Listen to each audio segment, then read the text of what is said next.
everyone, welcome to Competitive Cracker. എൻ്റെ പേര് BC. നമ്മൾ LD ടൈപ്പിസ്റ്റ് എക്സാമിന്റെ ബേസിസ് ഓഫ് കമ്പ്യൂട്ടറിന്റെ പോർഷനിൽ നിന്നും ഓൾറെഡി നമ്മൾ കുറെ ക്വസ്റ്റ്യൻസ് ഡിസ്കസ് ചെയ്തിട്ടുണ്ടായിരുന്നല്ലേ. ഒരു ക്വസ്റ്റ്യൻ വന്നാൽ അത് എങ്ങനെ ചെയ്യണമെന്നും ബേസിസ് ആയതുകൊണ്ട് തന്നെ കമ്പ്യൂട്ടറിന്റെ പലരും സ്കിപ്പ് ചെയ്ത കുറെ ക്വസ്റ്റ്യൻസ് നമ്മൾ സിമ്പിൾ ആയിട്ട് പഠിച്ചു പോയിട്ടുണ്ടായിരുന്നു. അപ്പം അതിന്റെ തുടർച്ചയായിട്ടുള്ള കുറെ ക്വസ്റ്റ്യൻസുമായിട്ടാണ് നമ്മൾ ഇന്ന് വന്നിരിക്കുന്നത്. ഓക്കെ, നമുക്ക് ഡയറക്റ്റ് ക്വസ്റ്റിലോട്ട് പോകാം അല്ലേ. നമ്മുടെ ഫസ്റ്റ് ക്വസ്റ്റ്യൻ എന്താ ചോദിച്ചിരിക്കുന്നത്, what is the purpose of an IP address? അതായത് IP അഡ്രസ്സിന്റെ പർപ്പസ് എന്തെന്നാണ് നമ്മൾ ചോദിച്ചിരിക്കുന്നത്. അതായത് ഇപ്പൊ IP അഡ്രസ്സിന്റെ പർപ്പസ് ചോദിക്കുമ്പോൾ എന്താണ് IP അഡ്രസ് എന്ന് നമ്മൾ ആദ്യം അറിഞ്ഞിട്ടുണ്ടായിരിക്കണം. IP അഡ്രസ് എന്ന് വെച്ചാൽ എന്താ, ഇന്റർനെറ്റ് പ്രോട്ടോകോൾ നെറ്റ് അഡ്രസ് എന്നാണ്. അതായത് നമുക്ക് എല്ലാവർക്കും ഒരു അഡ്രസ് ഉണ്ടാക്കില്ലേ. ആ അഡ്രസ് നോക്കിയായിരിക്കും നമുക്ക് എന്തെങ്കിലും ഒരു പോസ്റ്റിൽ എന്തെങ്കിലും ഒരു ഡോക്യുമെന്റ് വന്നാൽ നമ്മുടെ വീട്ടിലേക്ക് അയക്കുന്നത്. അതുപോലെ തന്നെയായിരിക്കും നമ്മുടെ നെറ്റ്വർക്കിന് ഓരോ ഡിവൈസിനും ഒരു യുണീക്ക് ആയിട്ടുള്ള ഒരു IP അഡ്രസ് ഉണ്ട്. ആ IP അഡ്രസ് നോക്കിയിട്ടായിരിക്കും നമ്മുടെ കമ്പ്യൂട്ടറിലേക്കുള്ള ഏത് ഡിവൈസിലേക്ക് സിസ്റ്റം അയക്കണമെന്ന് തീരുമാനിക്കുന്നത്. അപ്പോൾ അതിന് തീരുമാനിക്കുന്ന IP അഡ്രസ്സിന്റെ പർപ്പസ് ഏതെന്നാണ് നമ്മൾ ചോദിച്ചിരുന്നത്. ക്വസ്റ്റ്യൻ മനസ്സിലായപ്പോൾ തന്നെ നമുക്ക് ഏകദേശം ആൻസർ ഒന്ന് കിട്ടിയിട്ടുണ്ടല്ലേ. അതായത് നമ്മുടെ ഫസ്റ്റ് ഓപ്ഷനിൽ തന്നെ കിടപ്പുണ്ട് നമ്മുടെ ആൻസർ. ഓപ്ഷൻ A ആണ് നമ്മുടെ ആൻസർ. അതായത് identify A device on a network. ഒരു നെറ്റ്വർക്കിനെ ഐഡന്റിഫൈ ചെയ്യുകയാണ് അവിടെ ചെയ്യുന്നത്. ഒരു ഡിവൈസിന് നെറ്റ്വർക്കിനെ ഐഡന്റിഫൈ ചെയ്യുകയാണ് ചെയ്യുന്നത്. അപ്പോൾ ഓരോ നെറ്റ്വർക്കിനും ഓരോ ഡിവൈസിനും ഒരു യുണീക്ക് ആയിട്ടുള്ള ഒരു IP അഡ്രസ് ഉണ്ട്. ആ IP അഡ്രസ് നോക്കിയായിരിക്കും ആ നെറ്റ്വർക്ക്, ഇപ്പൊ ഒരു കമ്പ്യൂട്ടർ ആയിക്കോട്ടെ, മൊബൈൽ ഫോൺ ആയിക്കോട്ടെ, പ്രിന്റർ ആയിക്കോട്ടെ, അതിന് ഓരോ ഡിവൈസിനും എന്തുണ്ട്, യുണീക്ക് ആയിട്ടുള്ള ഒരു IP അഡ്രസ് ഉണ്ട്. ആ IP അഡ്രസ്സിനെ ഐഡന്റിഫൈ ചെയ്തുകൊണ്ടായിരിക്കും നെറ്റ്വർക്ക് ഏതിലേക്ക് പോകണമെന്ന് തീരുമാനിക്കുന്നത്. ഓക്കെ അല്ലേ. അപ്പൊ നമുക്ക് അടുത്ത ഓപ്ഷനിൽ എന്താ കിടക്കുന്നത്, സ്റ്റോർ ഡേറ്റ എന്നാണ് കിടക്കുന്നത്. അതിലെന്താ പറയുന്നത് വെച്ചാൽ ഡേറ്റാനെ സ്റ്റോർ ചെയ്ത് വെക്കുകയാണ് ചെയ്യുന്നത്. അതായത് നമ്മുടെ പെൻ ഡ്രൈവ് അല്ലെങ്കിൽ ഹാർഡ് ഡിസ്ക് പോലെയുള്ള SSD പോലെയുള്ള ഹാർഡ് ഡിസ്ക് ഡ്രൈവ് നമ്മൾ ഡേറ്റാനെ സ്റ്റോർ ചെയ്ത് വെക്കാൻ വേണ്ടിയിട്ട് യൂസ് ചെയ്യുക എന്നൊരു കാര്യമാണ് എന്തിലുള്ളത്, നമ്മുടെ സ്റ്റോർ ഡേറ്റ എന്ന് പറയുന്നത്. അപ്പൊ ഒരിക്കലും ആൻസർ ആയിട്ട് നമുക്ക് ബി പറയാൻ പറ്റില്ല. തേർഡ് വൺ എന്താ കിടക്കുന്നത്, റൺ സോഫ്റ്റ്വെയർ. അതായത് നമ്മുടെ പ്രോഗ്രാം എക്സിക്യൂട്ട് ചെയ്യാൻ ഉപയോഗിക്കുന്നതിനെയാണ് നമ്മൾ റൺ സോഫ്റ്റ്വെയർ എന്ന് പറഞ്ഞത്. CPU ആയിക്കോട്ടെ, നമ്മുടെ RAM ആയിക്കോട്ടെ, അതുപോലെ തന്നെ ഓപ്പറേറ്റിംഗ് സിസ്റ്റം ആയിക്കോട്ടെ, ഈ ഒരു കാര്യങ്ങൾ ഉപയോഗിച്ചുകൊണ്ടായിരിക്കും എന്ത് ചെയ്തത്, ഒരു സോഫ്റ്റ്വെയറിനെ റൺ ചെയ്യാൻ വേണ്ടി ഉപയോഗിക്കുന്നത്. അതുകൊണ്ട് ഒരിക്കലും നമ്മുടെ ക്വസ്റ്റ്യനുമായിട്ട് ഒരിക്കലും യോജിച്ചതല്ല C എന്ന് പറയുന്ന ഓപ്ഷൻ. അടുത്തത് എന്താ, ഡിസ്പ്ലേ ഗ്രാഫിക്സ് എന്നാണ് പറയുന്നത് അല്ലെ. അതിലെന്താ പറയുന്നത്, ഒരു ഗ്രാഫിക്സിനെ ഡിസ്പ്ലേ ചെയ്യാണ് ചെയ്യുന്നത്. അതൊരു ഇമേജ് ആയിക്കോട്ടെ, ഒരു വീഡിയോ ആയിക്കോട്ടെ, ഗ്രാഫിക്സ് കാർഡ് ഉപയോഗിച്ച് ഒരു ഇമേജിനെ ഡിസ്പ്ലേ ചെയ്യുക എന്നുള്ളൊരു ജോലിയാണ് ആർക്കുള്ളത്, നമ്മുടെ ഡിസ്പ്ലേ ഗ്രാഫിക്സിനുള്ളത്. ഓക്കെ, അപ്പൊ നമ്മുടെ ആൻസർ കിട്ടിക്കഴിഞ്ഞു. Identify device on a network ആണ് നമ്മുടെ ആൻസർ എന്ന് ഉദ്ദേശിക്കുന്നത്. നമുക്ക് ഈ ഒരു ഇമേജ് കാണാൻ സാധിക്കും അല്ലെ. എന്താണ് പർപ്പസ് IP അഡ്രസ്സിന്റെ, unique ID for a communication. അതായത് നെറ്റ്വർക്കുമായിട്ട് കമ്മ്യൂണിക്കേറ്റ് ചെയ്യാൻ ഒരു യുണീക്ക് ആയിട്ടുള്ള അഡ്രസ്സ് വേണം. അതിനുവേണ്ടി മാത്രമാണ് IP അഡ്രസ്സിന്റെ പർപ്പസ് എന്നതുകൊണ്ട് ഉദ്ദേശിക്കുന്നത്. ഓക്കെ അല്ലേ, നമുക്ക് ഇത് കാണാൻ സാധിക്കും അല്ലേ. എന്തായിരുന്നു, identified network, unique digital address to locate on a device on a network. Store data എന്താ, saving a digital files and information for the future user. Run software എന്താ, executing and operating programs using the CPU and RAM. Display graphics എന്തായിരുന്നു, showing a visual content like images and videos on a സ്ക്രീനിൽ ഇമേജസും വീഡിയോസും കാണാൻ വേണ്ടി സഹായിക്കുന്ന ഒരു display graph അല്ലെങ്കിൽ ഒരു ഗ്രാഫിക്സ് കാർഡ് വേണ്ടിയിട്ടാണ് നമ്മൾ എന്തെന്ന് യൂസ് ചെയ്യുന്നത്, ഡിസ്പ്ലേ ഗ്രാഫിക്സ് യൂസ് ചെയ്യുന്നത്. അപ്പൊ നമുക്ക് അടുത്ത ക്വസ്റ്റിലോട്ട് പോകാം. നമ്മുടെ അടുത്ത ക്വസ്റ്റ്യൻ എന്താ പറയുന്നത് നോക്കിക്കേ, which of the following operating system is responsible for scheduling task according to a priority and resource required. ക്വസ്റ്റ്യനിലുണ്ട് ഒരു പ്രയോറിറ്റിയും റിസോഴ്സ് റിക്വയർഡ് എന്നും പറഞ്ഞിട്ടുണ്ട്. അതായത് നമ്മുടെ ഓപ്പറേറ്റിംഗ് സിസ്റ്റത്തിൽ കമ്പ്യൂട്ടറിന് പ്രയോറിറ്റിയും റിസോഴ്സ് റിക്വയർമെന്റും ഷെഡ്യൂൾ ചെയ്തുകൊണ്ട് സിസ്റ്റത്തിന് യൂസ് ചെയ്യാൻ പറ്റുന്നത് ഏതെന്നാണ് നമ്മളോട് ചോദിച്ചിരിക്കുന്നത്. അപ്പൊ ഇവിടെ അവർ മുൻഗണന കൊടുക്കുന്നത് എന്തിനാ, പ്രയോറിറ്റിക്കും റിസോഴ്സ് റിക്വയർഡിനും ചേർന്നിട്ടായിരിക്കും അല്ലേ. അതായത് മുൻഗണന കൊടുക്കുന്നത് പ്രയോറിറ്റി. അപ്പൊ നമുക്കിപ്പം ഫസ്റ്റ് ഓപ്ഷനിൽ കിടക്കുന്നത് ടൈം ഷെയറിംഗ് ഓപ്പറേറ്റിംഗ് സിസ്റ്റം എന്നാണ്. ഇവിടെ ഉദ്ദേശിക്കുന്നത് ഓപ്പറേറ്റിംഗ് സിസ്റ്റത്തിൽ CPU ഓരോ ടാസ്കിനും എന്ത് ചെയ്യണം, ഏത് ടൈമിനുള്ളിൽ ചെയ്ത് തീർക്കണമെന്ന് CPU ഒരു ടൈം സ്ലോട്ട് ആയിട്ട് തിരിച്ചു കൊടുക്കുന്നുണ്ട് അല്ലേ. അപ്പൊ എന്താ പറയുന്നത്, ഇവിടെ ടൈമിങ്ങിനാണ് പ്രയോറിറ്റി എടുക്കുന്നത്. അതൊരിക്കലും നമ്മുടെ ഒരു ആദ്യം ആർക്ക് കൊടുക്കണം എന്നൊരു ചിന്തയല്ല. ഇവിടെ ടൈം വെച്ച് CPU തന്നെ തീരുമാനിക്കുക, ഷെഡ്യൂൾ ചെയ്യാണ് തീരുമാനിക്കുന്നത്. ഏത് ജോലി ആദ്യം ചെയ്യണം, ഏത് ജോലി എപ്പോൾ ചെയ്യണമെന്ന് തീരുമാനിക്കുന്നത്. അപ്പൊ ഒരിക്കലും നമ്മുടെ ആൻസർ ആയിട്ട് എന്ത് വരില്ല, ഓപ്ഷൻ A വരില്ല. അടുത്തത് ഓപ്ഷൻ B ആണ്, അത് റിയൽ ടൈം ഓപ്പറേറ്റിംഗ് സിസ്റ്റം. അതായത് RT OS, real time operating system. Real time operating സിസ്റ്റത്തിന്റെ ഉപയോഗം എന്താണെന്ന് വെച്ചാൽ നമുക്ക് പെട്ടെന്ന് തന്നെ ഒരു പ്രയോറിറ്റി, പെട്ടെന്ന് തന്നെ ചെയ്തു തീർക്കേണ്ട ഒരു കാര്യമുണ്ടെങ്കിൽ അതിന് അപ്പം തന്നെ ചെയ്തു തീർക്കാൻ ഒരു പ്രയോറിറ്റി കൊടുക്കുന്നുണ്ട് അവിടെ. അതുപോലെ തന്നെ ഓരോ കാര്യങ്ങളും ഷെഡ്യൂൾ ചെയ്യാനുള്ള ഒരു ടൈമും അവിടെ കൊടുക്കുന്നുണ്ട്. അതുകൊണ്ട് തന്നെ നമ്മുടെ ആൻസർ എന്താ? റിയൽ ടൈം ഓപ്പറേറ്റിംഗ് സിസ്റ്റം ആണ് നമ്മളിവിടെ ആൻസർ ആയിട്ട് വരുന്നത്. RTOS ആയിരിക്കും നമ്മുടെ ആൻസർ ആയിട്ട് വരുന്നത്. സെക്കൻഡ്, അതായത് തേർഡ് വൺ എന്താ കിടക്കുന്നത്? Multi user operating system. Multi user operating system എന്നെന്താ? മൾട്ടിപ്പിൾ യൂസേഴ്സും അതുപോലെ തന്നെ ഓപ്പറേറ്റിംഗ് സിസ്റ്റംസും യൂസ് ചെയ്യുന്ന കാര്യത്തിന് വേണ്ടിയിട്ടായിരിക്കും മൾട്ടി യൂസർ ഓപ്പറേറ്റിംഗ് സിസ്റ്റം നമ്മൾ യൂസ് ചെയ്യുന്നത്. ഒരിക്കലും നമ്മുടെ ആൻസർ, നമ്മുടെ ക്വസ്റ്റിന് യോജിച്ച ഒരു ആൻസർ ആയിട്ട് ഒരിക്കലും മൾട്ടി യൂസർ ഓപ്പറേറ്റിംഗ് സിസ്റ്റം നമുക്ക് എടുക്കാൻ സാധിക്കില്ല. ഓക്കെ, അടുത്തത് എന്താ? ബാച്ച് പ്രോസസ്സിംഗ് ഓപ്പറേറ്റിംഗ് സിസ്റ്റം എന്നാണ് നമ്മൾ പറഞ്ഞിരിക്കുന്നത്. ഒരു ടാസ്ക് കിട്ടിക്കഴിഞ്ഞാൽ അതിനെ ഗ്രൂപ്പായിട്ട് ബാച്ചായിട്ട് ചെയ്ത് തീർക്കുന്ന ഇതിനെയാണ് നമ്മൾ എന്തെന്ന് പറഞ്ഞാൽ ബാച്ച് പ്രോസസ്സിംഗ് ഓപ്പറേറ്റിംഗ് സിസ്റ്റം എന്ന് പറയുന്നില്ല. ഓൾറെഡി നമ്മുടെ ആൻസർ കിട്ടിക്കഴിഞ്ഞു. എന്താണ് നമ്മുടെ പ്രയോറിറ്റി? അത് ഓപ്പറേറ്റിംഗ് സിസ്റ്റത്തിൽ അതിന് കിട്ടുന്ന ടാസ്കുകൾ, CPU-ല് കിട്ടുന്ന ഷെഡ്യൂളിങ് ഒരു പ്രയോറിറ്റിയും റിസോഴ്സ് റിക്വയർഡും പരിഗണിച്ചുകൊണ്ട് ചെയ്തു തീർക്കുന്നത് ഏതെന്നാണ്. അപ്പൊ ഏതാണ്? റിയൽ ടൈം ഓപ്പറേറ്റിംഗ് സിസ്റ്റം ആണ് നമ്മുടെ ആൻസർ എന്ന് പറഞ്ഞല്ലോ. കൺഫ്യൂഷൻ ഇല്ലല്ലോ. നമുക്ക് അതിന്റെ ഡീറ്റെയിൽ ആയിട്ട് കാര്യം നോക്കാം അല്ലേ. എന്തായിരുന്നു? Time sharing operating system allocate A specific CPU time slot multiple users simultaneously. അതല്ലേ CPU ഓരോ യൂസേഴ്സിനും അല്ലെങ്കിൽ ഓരോ പേഴ്സൺസും ഓരോ ടൈം ഷെഡ്യൂൾ ചെയ്ത് കൊടുക്കുന്നുണ്ട്, ഇന്ന ടൈമിൽ ഇന്നത് ചെയ്ത് തീർക്കാൻ വേണ്ടിയിട്ട്. അതുകൊണ്ട് തന്നെ ഇതാണ് ടൈം ഷെയറിംഗ് ഓപ്പറേറ്റിംഗ് സിസ്റ്റം എന്ന് പറഞ്ഞത്. റിയൽ ടൈം ഓപ്പറേറ്റിംഗ് സിസ്റ്റം എന്താ? Process A time critical task strictly based on the priority and dead lines. അതായത് പെട്ടെന്ന് തന്നെ ചെയ്തു തീർക്കേണ്ട എന്തെങ്കിലും ടാസ്കുകളോ ഷെഡ്യൂളിങ്ങോ ഉണ്ടെങ്കിൽ അതിനാദ്യം മുൻഗണന കൊടുത്ത്, അല്ലെങ്കിൽ അതിനാദ്യം പ്രയോറിറ്റി കൊടുത്തുകൊണ്ട് ആ ഒരു റിസോഴ്സ് റിക്വയർമെന്റ് കംപ്ലീറ്റ് ചെയ്യുന്നതിനായിരിക്കും എന്ന് റിയൽ ടൈം ഓപ്പറേറ്റിംഗ് സിസ്റ്റം എന്ന് പറയുന്നത്.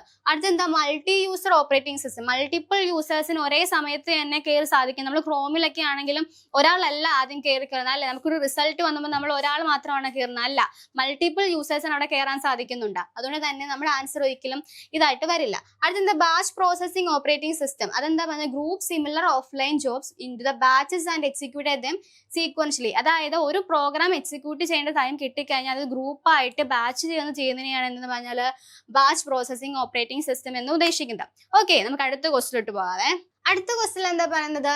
Part number, part description and a number of parts ordered are example of a. അതായത് തരുന്നുണ്ട് part number, part description and a number of parts ordered are example of a. ഈ ക്വസ്റ്റ്യനിൽ തന്നെയാണ് നമുക്ക് അതിന് answer കണ്ടുപിടിക്കാനുള്ള ഒരു ക്ലൂ. എന്താണ് തന്നിരിക്കുന്നത്? പാർട്ട് നമ്പറും പാർട്ട് ഡിസ്ക്രിപ്ഷനും നമ്പർ ഓഫ് പാർട്ട് ഓർഡർ എന്നൊക്കെ പറയുമ്പോൾ അതൊക്കെ എന്താന്നാ പറയുന്നത്? നമ്മൾ അങ്ങോട്ട് കൊടുക്കുന്നത് കമ്പ്യൂട്ടറിന് അങ്ങോട്ട് സിസ്റ്റത്തിലേക്ക് നമ്മൾ കൊടുക്കുന്ന കാര്യത്തിലേക്കാണ് പറയുന്നത്. കൊടുക്കുക എന്നുള്ളത് പറയുമ്പോൾ നമ്മൾ എന്തായാലും നമ്മുടെ ആൻസർ മൈൻഡിൽ വരുന്നത് എന്തായിരുന്നാണ്? ഇൻപുട്ട് തന്നെ ആയിരിക്കും മൈൻഡിൽ വരുന്നത് അല്ലേ. അത് നമ്മുടെ ഇവിടുത്തെ ആൻസർ എന്താണ്? ഇൻപുട്ട് ആണ്. അതായത് നമ്മുടെ ഒരു കമ്പ്യൂട്ടറിലേക്ക് നമ്മൾ കാൽക്കുലേഷൻസ് അങ്ങോട്ട് കൊടുക്കുകയാണ്. ഒരു പാർട്ട് നമ്പറോ ഒരു പാർട്ട് ഡിസ്ക്രിപ്ഷനോ അല്ലെങ്കിൽ നമ്പർ ഓഫ് ഓർഡേഴ്സോ എന്താ അങ്ങോട്ട് കൊടുക്കുകയാണ് ചെയ്യുന്നത്. അപ്പൊ നമ്മുടെ ആൻസർ എന്താ? ഇൻപുട്ട് ആണ് നമ്മുടെ ആൻസർ.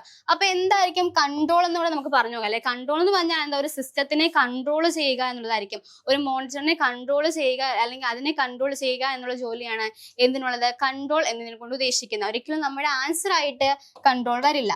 ദെൻ എന്താ? ഔട്ട്പുട്ട്. നമ്മൾ ഓൾറെഡി പറഞ്ഞു നമ്മുടെ ആൻസർ ഇൻപുട്ട് ആണ്. നമ്മൾ കൊടുക്കുന്ന ഒരു ഇൻപുട്ടിന് നമുക്ക് ഹ്യൂമൻ റീഡബിൾ ആയിട്ടുള്ള ഒരു ഔട്ട്പുട്ട് അല്ലെങ്കിൽ ഒരു റിസൾട്ട് തരുന്നതിനെയാണ് എന്തെന്ന് പറഞ്ഞാൽ ഔട്ട്പുട്ട് എന്നുകൊണ്ട് ഉദ്ദേശിക്കുന്നത്. ഇവിടെ നമ്മുടെ ക്വസ്റ്റ്യനിൽ അങ്ങോട്ട് കൊടുക്കുക ചെയ്യുന്ന ഒരു ഇൻപുട്ട് ആണ് കൊടുക്കുന്നത്. ആ കൊടുക്കുന്ന ഇൻപുട്ടിന് നമുക്ക് തിരിച്ചു കിട്ടുന്ന ആ റിസൾട്ടിനെയാണ് എന്തെന്ന് പറഞ്ഞാൽ ഔട്ട്പുട്ട് എന്നുകൊണ്ട് ഉദ്ദേശിക്കുന്നത്. ഒരിക്കലും ആൻസർ ആയിട്ട് എന്ത് വരില്ല? ഔട്ട്പുട്ട് വരില്ല. ദെൻ പ്രോസസ്സിംഗ് എന്ന് പറയുന്നുണ്ട് അല്ലെ. നമ്മൾ എപ്പോഴും നമ്മുടെ കമ്പ്യൂട്ടറിൽ ഒരു ഇൻപുട്ട് ഉണ്ടായിരിക്കും പറയുന്നുണ്ട്. ഒരു ഇൻപുട്ട് കിട്ടിക്കഴിഞ്ഞാൽ അതിനെ പ്രോസസ്സിംഗ് ചെയ്യുന്നുണ്ട്. അതായത് ഒരു ഇൻപുട്ട് കിട്ടിക്കഴിഞ്ഞാൽ അതിനെ പ്രോസസ്സിംഗ് ചെയ്തിട്ട് മാത്രമാണ് നമുക്ക് ഒരു ഔട്ട്പുട്ടിലേക്ക് വരുന്നത്. ഓൾറെഡി നമുക്ക് എല്ലാവർക്കും അറിയുന്ന കാര്യങ്ങളാണ്, എങ്കിലും പറയുക. അതായത് നമുക്കൊരു ഞാനിപ്പോ കീബോർഡിൽ ഹലോ എന്ന് പ്രിന്റ് ചെയ്ത് കഴിഞ്ഞാൽ പ്രോസസ്സ് ചെയ്തിട്ട് ഓക്കെ കമ്പ്യൂട്ടറിന് മനസ്സിലാവണത് എന്താ പറയുന്നല്ലേ. അതിനെ പ്രോസസ്സ് ചെയ്ത് കമ്പ്യൂട്ടറിൽ ഇങ്ങനെ ഇന്ന ആള് ഹലോ എന്നാണ് പറയുന്നത് എന്ന് കാണിക്കാൻ വേണ്ടിയിട്ടാണ് ഔട്ട്പുട്ട് എന്ന് ഉദ്ദേശിക്കുന്നത്. അപ്പൊ നമ്മുടെ പ്രോസസ്സിംഗിന് എന്താ? അത് കാൽക്കുലേറ്റ് ചെയ്യുകയാണ് ചെയ്യുന്നത്.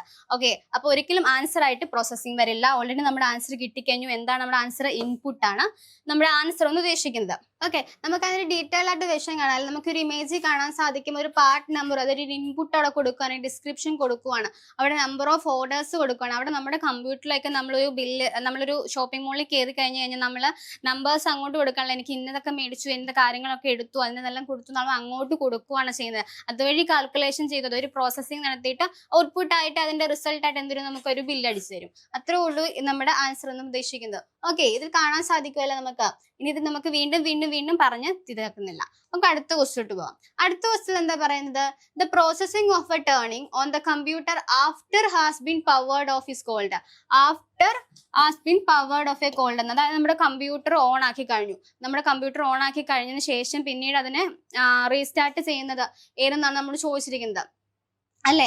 ഇത് ചോദിച്ചിരിക്കുന്നത് എന്താ? Turning on the computer after it has been powered off is called. അതായത് നമ്മുടെ കമ്പ്യൂട്ടർ ഓഫ് ആയതിനു ശേഷം നമ്മൾ ഇതിനെ വീണ്ടും ഓൺ ആക്കാൻ വേണ്ടിയിട്ട് യൂസ് ചെയ്യുന്നത് ഏതെന്നാണ് ചോദിച്ചിരിക്കുന്നത്. ഫസ്റ്റ് വൺ എന്ന് പറഞ്ഞാൽ വാം ബൂട്ടിംഗ് എന്നാണ്. വാം ബൂട്ടിംഗ് എന്ന് ഉദ്ദേശിക്കുന്നത് എന്താ? നമ്മൾ കമ്പ്യൂട്ടർ ഓൾറെഡി ഓൺ ആക്കി, നമ്മൾ കമ്പ്യൂട്ടർ ഓൺ ആക്കി നമ്മൾ കാര്യങ്ങൾ ചെയ്തുകൊണ്ടിരിക്കുന്ന സമയത്ത് പെട്ടെന്ന് ഹാങ് ആവുകയാണെങ്കിൽ നമ്മൾ എന്ത് ചെയ്യും? അത് റീസ്റ്റാർട്ട് ചെയ്യും അല്ലേ? അതിന് വേണ്ടിയിട്ടാണ് എന്ന് ഉദ്ദേശിക്കുന്നത് വാം ബൂട്ടിംഗ് എന്തുകൊണ്ട് ഉദ്ദേശിക്കുന്നത്. നമ്മളോട് ചോദിച്ചിരിക്കുന്നത് ക്വസ്റ്റ്യൻ ബേസ്ഡ് അല്ലാത്തതുകൊണ്ട് ഒരിക്കലും നമ്മുടെ ആൻസർ ആയിട്ട് വരില്ല. അടുത്തത് എന്താ പറഞ്ഞത്? കോൾ ബൂട്ടിംഗ് എന്നാണ്. കോൾ ബൂട്ടിംഗ് എന്ന് പറഞ്ഞാൽ നമ്മുടെ കമ്പ്യൂട്ടർ നമ്മൾ ഓൺ ആക്കാൻ വേണ്ടിയിട്ട് ഉപയോഗിക്കുന്ന ആ ടൈമിനെയാണ് നമ്മൾ കോൾ ബൂട്ടിംഗ് എന്നുകൊണ്ട് ഉദ്ദേശിക്കുന്നത്. അത് കമ്പ്യൂട്ടർ ഓഫ് ആയിരുന്ന കമ്പ്യൂട്ടറിനെ നമ്മൾ ഓൺ ആക്കിയതിന് ശേഷം ചെയ്യുന്ന കാര്യങ്ങൾ അതിനെയായിരിക്കും എന്ന് പറഞ്ഞാൽ കോൾ ബൂട്ടിംഗ് എന്നുകൊണ്ട് ഉദ്ദേശിക്കുന്നത്. നമ്മുടെ ആൻസർ ഇവിടെ എന്താ? ഓപ്ഷൻ ബി ആണ് നമ്മുടെ ആൻസർ ആയിട്ട് വരുന്നത്. അടുത്തത് സെക്കൻഡ് തേർഡ് വൺ ഓപ്ഷൻ വരുന്നത് റീബൂട്ടിംഗ് എന്നാണ്. നമ്മുടെ അതായത് ഓപ്ഷൻ എയും സിയും ചെറുതായിട്ടൊരു കൺഫ്യൂഷൻ വരും. കാരണം ഇത് രണ്ടും സെയിം കാര്യം തന്നെ ചെയ്യുന്നത്. ഓൺ ആയിരിക്കുന്ന കമ്പ്യൂട്ടർ പെട്ടെന്ന് റീസ്റ്റാർട്ട് ചെയ്യണമെങ്കിൽ എന്താ ചെയ്യുന്നത്? റീബൂട്ടിംഗ് ചെയ്യാറുണ്ട്, വാം ബൂട്ടിംഗും ചെയ്യാറുണ്ട്. അതുകൊണ്ട് തന്നെ നമുക്ക് രണ്ടും കൺഫ്യൂഷൻ ആകില്ല. ലാസ്റ്റ് വൺ എന്താ കിടക്കുന്നത്? ലോഗിൻ ഇൻ എന്നാണ്. അതായത് നമ്മുടെ കമ്പ്യൂട്ടറിൽ കയറി അതിനുശേഷം നമ്മളൊരു പാസ്വേഡ് യൂസർ നെയിമും അടിച്ച് കയറുന്നതിനെയാണ് എന്ന് പറഞ്ഞാൽ ലോഗിൻ ഇൻ എന്ന് പറയുന്നത്. നമ്മുടെ ക്വസ്റ്റിന് ഓൾറെഡി ആൻസർ കിട്ടിക്കഴിഞ്ഞാൽ എന്താ? കോൾ ബൂട്ടിംഗ് ആണ് നമ്മുടെ ആൻസർ എന്ന് ഉദ്ദേശിക്കുന്നത് അല്ലെ? കോൾ ബൂട്ടിംഗ് എന്താ? Starting computer form A completely powered of state. Completely നമ്മൾ തുറക്കുന്നു, അതിനുശേഷം അത് ഓഫ് ആക്കാൻ ശ്രമിക്കുകയാണ് ചെയ്യുന്നത്. അപ്പൊ നമ്മുടെ ആൻസർ കിട്ടി. അടുത്തത് വാം ബൂട്ടിങ്ങും റീബൂട്ടിങ്ങും ഞാൻ ഓൾറെഡി പറഞ്ഞു എന്താ? അത് രണ്ടും സെയിം ജോബ് തന്നെയാണ് ചെയ്യുന്നത്. നമ്മൾ കമ്പ്യൂട്ടർ ഓൺ ആക്കി നമ്മൾ ഓരോ കാര്യങ്ങൾ ചെയ്യുമ്പോൾ അവിടെ എന്താ സംഭവിക്കുന്നത്? പെട്ടെന്ന് ഹാങ് ആണ്, നമ്മൾ പെട്ടെന്ന് ചെയ്യാൻ പോകുന്നത് റീസ്റ്റാർട്ടിങ് ചെയ്യും അല്ലേ? അതിനുവേണ്ടി അങ്ങനെ ചെയ്യുന്നതിനെയാണ് നമ്മൾ computer without switching of the power restarting ചെയ്യുന്നത്. സ്വിച്ച് ഔട്ട് ചെയ്യുന്നില്ല, പകരം റീസ്റ്റാർട്ട് ചെയ്യണം ചെയ്യുന്നത്. അതിന് രണ്ടും ചെയ്യുന്ന ആ സെയിം ജോബിന് പറയുന്ന പേരെന്താ? വാം ബൂട്ടിങ്ങും റീബൂട്ടിങ്ങുമാണ് പറയുന്നത്. അടുത്ത ലാസ്റ്റ് ആണ് എന്താ? Login in. അതായത് accessing a user account after the system start. നമ്മൾ കമ്പ്യൂട്ടർ സ്റ്റാർട്ട് ചെയ്തു, ഒരു സിസ്റ്റം സ്റ്റാർട്ട് ചെയ്ത് കഴിഞ്ഞതിന് ശേഷം നമ്മൾ യൂസർ നെയിമും പാസ്വേഡും അടിച്ച് കയറുകയാണ് ചെയ്യുന്നത്. അതിനെയാണ് എന്തെന്ന് പറഞ്ഞാൽ ലോഗിൻ ഇൻ എന്ന് പറയുന്നത്. ഓക്കെ, ഇതിൽ കൺഫ്യൂഷൻ ഇല്ലല്ലോ. നമുക്ക് നെക്സ്റ്റ് ക്വസ്റ്റിലോട്ട് പോകാം. അടുത്ത ക്വസ്റ്റിൽ എന്താ പറയുന്നത്? An electronic signature used to authenticate the identity of the sender and the signature of a message or document is known as. നമ്മൾ ഒരു മെസ്സേജോ അല്ലെങ്കിൽ നമ്മൾ ഡോക്യുമെന്റോ അയച്ചത് ആരാണെന്ന് കണ്ടുപിടിക്കുന്നതിന് യൂസ് ചെയ്യുന്ന ഒതന്റിക്കേറ്റ്, അതായത് authenticate of the identify the sender. നമ്മളൊരു മെസ്സേജസോ അല്ലെങ്കിൽ ഡോക്യുമെന്റോ അയച്ചത് ആരാണെന്ന് ഐഡന്റിഫൈ ചെയ്യുന്ന ആ ഇലക്ട്രോണിക് സിഗ്നേച്ചർ യൂസ് ചെയ്യുന്ന ഡിവൈസ് ഏതെന്നാണ് നമ്മൾ ചോദിച്ചിരിക്കുന്നത്. ഫസ്റ്റ് ഓപ്ഷനിൽ കിടക്കുന്നത് ഇലക്ട്രോണിക് മെയിൽ എന്നാണ്, അഥവാ ഇമെയിൽ എന്നാണ് കിടക്കുന്നത്. ഇമെയിൽ എന്താ? ഇലക്ട്രോണിക് മെയിൽ ഓർ ഇമെയിൽ എന്ന് യൂസ് ചെയ്യാൻ നമ്മളൊരു മെസ്സേജ് അയക്കുകയും അതിനെ റിസീവ് ചെയ്യുകയും ചെയ്യുന്ന ഒരു മെത്തേഡിനെ പറയുന്ന പേരാണ് എന്തെന്ന് പറഞ്ഞാൽ ഇലക്ട്രോണിക് മെയിൽ എന്ന് ഉദ്ദേശിക്കുന്നത്. നമ്മുടെ യാഹു ആയിക്കോട്ടെ, അതുപോലെ തന്നെ ഈ യാഹു ഒക്കെ എന്തിന് എക്സാമ്പിൾസ് ആണ്? നമ്മുടെ ഇലക്ട്രോണിക് മെയിൽ എക്സാമ്പിൾസ് ആണ്. നമ്മൾ അയക്കുന്ന ഒരു മെസ്സേജ് അതിനെ റിസീവ് ചെയ്യാൻ വേണ്ടിയിട്ടും യൂസ് ചെയ്യുന്നതിനെയാണ് എന്തെന്ന് പറഞ്ഞാൽ ഇലക്ട്രോണിക് മെയിൽ എന്നതുകൊണ്ട് യൂസ് ചെയ്യുന്നത്. ക്വസ്റ്റ്യനിൽ പറയുന്നത് എന്താ? നമ്മൾ അയക്കുന്ന ഒരു ഡോക്യുമെന്റ് ആയിക്കോട്ടെ, മെസ്സേജ് ആയിക്കോട്ടെ, അതിനെ ഐഡന്റിഫൈ ചെയ്യുന്ന ആ ഒരു ഇലക്ട്രോണിക് സിഗ്നേച്ചർ ഏതെന്നാണ്. അപ്പോൾ ഒരിക്കലും ഇലക്ട്രോണിക് സിഗ്നേച്ചർ ആയിട്ട് നമ്മുടെ എ അഥവാ ഓപ്ഷൻ എ ആയിട്ടുള്ള ഇലക്ട്രോണിക് മെയിലിനെ യൂസ് ചെയ്യാൻ പറ്റില്ല. അടുത്തത് ഡിജിറ്റൽ സിഗ്നേച്ചർ എന്നാണ് അല്ലെ? അതിൽ തന്നെ ഉണ്ട് അവിടെ ഒരു ഡിജിറ്റൽ സിഗ്നേച്ചർ ആണ് നോക്കിയത്. നമ്മളൊരു മെസ്സേജ് അല്ലെങ്കിൽ ഡോക്യുമെന്റ് അയച്ചത് ആരാണെന്ന് കണ്ടുപിടിക്കാനുള്ള ഒന്നിനെയാണ് എന്ന് പറഞ്ഞാൽ ഡിജിറ്റൽ സിഗ്നേച്ചർ എന്നതുകൊണ്ട് ഉദ്ദേശിക്കുന്നത് അല്ലെ? ഇവിടെ നമ്മളൊരു മെസ്സേജോ അല്ലെങ്കിൽ ഡോക്യുമെന്റ് അയച്ചതിന് ശേഷം നമുക്ക് അതിൽ എന്തെങ്കിലും തരത്തിലുള്ള തിരുത്തുകളോ അല്ലെങ്കിൽ ചേഞ്ചസോ വരുത്താനുണ്ടെങ്കിൽ നമുക്ക് എന്ത് യൂസ് ചെയ്യാൻ പറ്റും? ഡിജിറ്റൽ സിഗ്നേച്ചർ നമുക്ക് യൂസ് ചെയ്യാൻ പറ്റും. അതുകൊണ്ട് നമ്മുടെ ആൻസർ ഏതാണ്? ഓപ്ഷൻ ബി ആണ് നമ്മുടെ ആൻസർ എന്നതുകൊണ്ട് ഉദ്ദേശിക്കുന്നത്. തേർഡ് വൺ എന്താ കിടക്കുന്നത്? ഡിജിറ്റൽ സർട്ടിഫിക്കറ്റ് എന്നാണ്. നമ്മൾ ഡിജിറ്റൽ സിഗ്നേച്ചർ നമ്മൾ യൂസ് ചെയ്യാൻ വേണ്ടിയിട്ട് എന്താ ഡിജിറ്റൽ സർട്ടിഫിക്കറ്റ് നമ്മൾ യൂസ് ചെയ്യാറുണ്ട്. പക്ഷെ അതൊരിക്കലും നമുക്കത് ആരാണ് അയച്ചതെന്ന് ഐഡന്റിഫൈ ചെയ്യുക എന്നൊരു കാര്യത്തിലിട്ട് നമുക്ക് ഒരിക്കലും ആരെ ആരെ യൂസ് ചെയ്യാൻ പറ്റില്ല, ഡിജിറ്റൽ സർട്ടിഫിക്കറ്റിനെ യൂസ് ചെയ്യാൻ പറ്റില്ല. ഓക്കെ, അതിന് തന്നെ നമ്മൾ ആൻസർ ഒരിക്കലും ഓപ്ഷൻ സി ആയിട്ട് വരില്ല. ദെൻ അടുത്തത് എൻക്രിപ്ഷൻ കീ എന്നാണ്. എൻക്രിപ്ഷൻ കീ എന്ന് വെച്ചാൽ എന്താ, നമുക്കൊരു പാസ്വേഡ് അതിനെ എൻക്രിപ്റ്റും ചെയ്യാൻ പറ്റും, ഡിക്രിപ്റ്റും ചെയ്യാൻ പറ്റും. അതായത് നമുക്കത് കാണാനും സാധിക്കും, അതുപോലെ തന്നെ അത് പെട്ടെന്ന് നമുക്ക് എന്താ ഡിക്രിപ്റ്റ് ചെയ്യാനും സാധിക്കും അല്ലെ. നമുക്കൊരു പാസ്വേഡ് നമ്മൾ അടിച്ചു, SSX നമ്മളൊരു പാസ്വേഡ് അടിച്ചു, നമുക്കത് കാണാൻ നമ്മളൊരു പാസ്വേഡ് അടിച്ചു കഴിഞ്ഞാൽ മിക്കവാറും അത് ആരും കാണരുതെന്ന് കരുതി നമ്മൾ എൻക്രിപ്റ്റ് ചെയ്താ വെക്കുന്നത്. അതിന് ഒരു എൻക്രിപ്ഷൻ ചെയ്യാറുണ്ട്, ഡിക്രിപ്ഷൻ യൂസ് ചെയ്യുന്ന ഒരു കീനെയാണ് എന്ന് പറഞ്ഞാൽ എൻക്രിപ്ഷൻ കീ എന്നോട് ഉദ്ദേശിക്കുന്നത്. ഒരിക്കലും നമ്മുടെ ആൻസർ ആയിട്ട് എന്തിനും യൂസ് ചെയ്യാൻ പറ്റില്ല, ഓപ്ഷൻ ഡി എൻക്രിപ്ഷൻ കീനെ യൂസ് ചെയ്യാൻ പറ്റില്ല. ഓക്കെ, നമുക്ക് അതിന്റെ ഡീറ്റെയിൽ ആയിട്ടുള്ള കാര്യത്തിലൊന്ന് നോക്കിക്കഴിഞ്ഞാൽ കാണാൻ പറ്റും. ഡിജിറ്റൽ സിഗ്നേച്ചർ എന്താ, verify the sender, identify and ensure the document has not been alerted. അതായത് നമുക്ക് അയക്കുന്നത് ആരാണെന്നോ അത് ഒരു ഡോക്യുമെന്റോ മെസ്സേജോ അയച്ചതോ ആരാണെന്ന് കണ്ടുപിടിക്കാൻ വേണ്ടി സാധിക്കും. കൂടാതെ തന്നെ അയച്ച മെസ്സേജിലോ ഡോക്യുമെന്റിലോ നമുക്ക് എന്തെങ്കിലും തരത്തിലുള്ള ചേഞ്ചസ് വരുത്തണമെന്നുണ്ടെങ്കിൽ അതിനും യൂസ് ചെയ്യുന്നത് എന്താണ്, ഡിജിറ്റൽ സിഗ്നേച്ചർ ആയിരിക്കും. അതുപോലെ തന്നെ ഡിജിറ്റൽ സർട്ടിഫിക്കറ്റ് എന്താണ്, electronic document that provide the ownership of the public key ആണ്. അതായത് നമുക്കൊരു ഓണർ കീ കിട്ടിക്കഴിഞ്ഞു കഴിഞ്ഞാൽ ആരാണെന്ന് കണ്ടുപിടിക്കാൻ നമുക്ക് ഡിജിറ്റൽ സർട്ടിഫിക്കറ്റ് യൂസ് ചെയ്യാൻ പറ്റും. അതുപോലെ തന്നെ ഡിജിറ്റൽ സിഗ്നേച്ചർ എടുക്കാനും നമുക്ക് സഹായിക്കുന്ന ഒന്ന് തന്നെയാണ് ഡിജിറ്റൽ സർട്ടിഫിക്കറ്റും. പക്ഷെ ആൻസർ ആയിട്ട് ഒരിക്കലും ഡിജിറ്റൽ സർട്ടിഫിക്കറ്റ് എടുക്കാൻ സാധിക്കില്ല. അടുത്തത് encryption key, use to encrypt and decrypt. അതായത് ഒരു കീ കിട്ടിക്കഴിഞ്ഞാൽ എൻക്രിപ്റ്റ് ചെയ്യാനും ഡിക്രിപ്റ്റ് ചെയ്യാനും വേണ്ടി സഹായിക്കുന്ന ഒന്നിനെയാണ് എന്ന് പറഞ്ഞാൽ എൻക്രിപ്ഷൻ കീ എന്നോട് ഉദ്ദേശിക്കുന്നത്. എന്താന്ന്, ഇമെയിൽ ജസ്റ്റ് കമ്മ്യൂണിക്കേഷൻ മെത്തേഡ് അല്ലേ. നമുക്കൊരു മെസ്സേജ് അയച്ചു അല്ലെങ്കിൽ നമ്മളൊരു കാര്യം അയക്കുമ്പോൾ അത് മെസ്സേജ് അയക്കാനും റിസീവ് ചെയ്യാനും വേണ്ടിയിട്ടാണ് എന്ത് യൂസ് ചെയ്യുന്നത്, ഇമെയിൽ യൂസ് ചെയ്യുന്നത്. ഒരിക്കലും ആൻസർ ആയിട്ട് വരില്ല. അപ്പൊ നമ്മുടെ ക്വസ്റ്റ്യൻസ് എല്ലാവർക്കും മനസ്സിലായെന്ന് വിശ്വസിക്കുന്നു. വളരെ സിമ്പിൾ ആയിട്ടുള്ള ക്വസ്റ്റ്യൻസ് ആണെന്ന് കരുതി ആരും സ്കിപ്പ് ചെയ്യരുത്, പെട്ടെന്ന് തന്നെ പഠിച്ചു പോകാൻ ശ്രമിക്കുക. നമ്മൾ LD ടൈപ്പിസ്റ്റിന്റെ പുതിയ ബാച്ച് ഓപ്പൺ ആവുകയാണ്. അപ്പോൾ റെഗുലർ ആയിട്ടുള്ള ക്ലാസ്സുകളും ലൈവ് ക്ലാസ്സസിലും അതുപോലെ തന്നെ മെറ്റീരിയൽസും നമ്മൾ പ്രൊവൈഡ് ചെയ്യുന്നതായിരിക്കും. ഇതിലേക്ക് ജോയിൻ ചെയ്യാൻ താല്പര്യമുള്ളവർ നമ്മുടെ മേഖലയിൽ കാണുന്ന നമ്പറിലേക്ക് കോൺടാക്ട് ചെയ്യുക. താങ്ക്